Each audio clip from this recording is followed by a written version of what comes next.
पुण्यामध्ये धरण क्षेत्रामध्ये मुसळधार पाऊस सुरू आहे। जोरदार पाऊस सुरू असल्यामुळे खडकवासला, वरसगाव आणि पानशेत या धरणातून मोठ्या प्रमाणात पाण्याचा विसर्ग करण्यात आलाय आणि त्यामुळे पुण्यातील एकता नगर परिसर जलमय झालेला आहे। एकता नगर भागातील सोसायट्यांमध्ये पावसाचं पाणी शिरलंय आणि त्यामुळे या सोसायट्यांमधील नागरिकांची सध्या सुटका केली जाते। मदत कार्य सध्या सुरू आहे। ही दृश्य आपण पाहतोय। एकता नगर सोसायट्यांमध्ये पाणी साचलेलं आहे।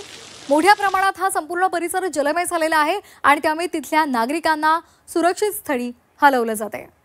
या संदर्भात अधिक अपडेटसाठी आपण जाणार आहोत आमचे प्रतिनिधी निलेश खरमरे यांच्याकडे। निलेश, काय सध्याची स्थिती आहे? किती नागरिकांना सुरक्षित स्थळी हलवण्यात आलंय? नक्की श्वेता, खरं तर मी आता उभा आहे एकता नगर परिसरामध्ये। या ठिकाणी जर बघितलं तर मुठा नदीचं पाणी जे आहे ते थेट आता सोसायटीमध्ये शिरायला लागलेलं आहे। हे एकता नगरमधली ही सोसायटी आहे, ज्या पार्किंगमध्ये आपल्याला पाहतो की आपण पाणी शिरलेलं आहे आणि थेट हे जे पाणी आहे ते इकडून नदीपात्रातून जे आहे ते आता सोसायटीमध्ये शिरताना पाहायला मिळते। इथं या ठिकाणी फायर ब्रिगेडच्या मार्फत जवळपास 9 कुटुंबांना जे आहे ते आता स्थलांतरित करण्यात आलेलं आहे आणि जवळपास यामध्ये 19 जण जे आहेत त्यांना आता सुरक्षित तिथं हलवण्यात आलेलं आहे। हे आपण पाहतोय की नदीपात्र आहे आणि नदीपात्रातून पाणी जे आहे ते आता बाहेर येऊ लागलेलं आहे। जवळपास आता 10 वाजता हे पाणी जे आहे ते आता वाढणार आहे।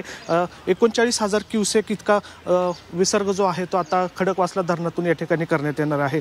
या ठिकाणी पुण्यात जर बघितलं तर पुण्यातला घाट माथा जो आहे त्या ठिकाणी रेड अलर्ट देण्यात आलेला आहे, तर शहरी भागामध्ये ऑरेंज अलर्ट आहे। मात्र या ठिकाणची जर परिस्थिती जर बघितली तर पुण्यामध्ये फुलाची वाडी असेल, एकता नगर असेल किंवा ओंकारेश्वर मंदिर असेल, या परिसरामध्ये आता पाणी शिरायला जे आहे ती सुरुवात झालेली आहे। मात्र या ठिकाणचे जे नागरिक आहेत ते या ठिकाणी स्थलांतरित होण्यास नकार देत आहेत, कारण त्यांची म्हणणं आहे की आम्ही अजूनही जाणार नाही, कारण मात्र या ठिकाणी सोयी जे आहे ते अजूनही दिली नाही। मागील 2 वर्षांपासून या परिसरामध्ये पाणी सातत्याने शिरतंय, मात्र कुठलाही ठाम उपाययोजना झालेली नाही। मात्र या ठिकाणची जर आता परिस्थिती बघितली तर जवळपास पार्किंग जे आहेत सोसायट्यांचे ते आता पाण्याखाली गेलेले आहेत आणि आता नागरिकांना आहे ते स्थलांतरित करण्यात आलेलं आहे।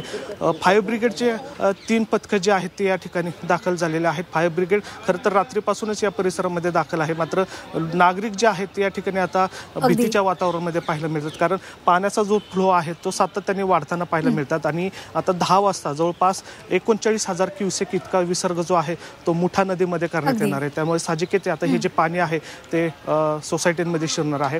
पाटबंधारे विभागाकडून नदीकाठच्या गावात जे असतील किंवा सोसायटी असतील त्यांना आता सतर्कतेचा इशारा देण्यात आहे।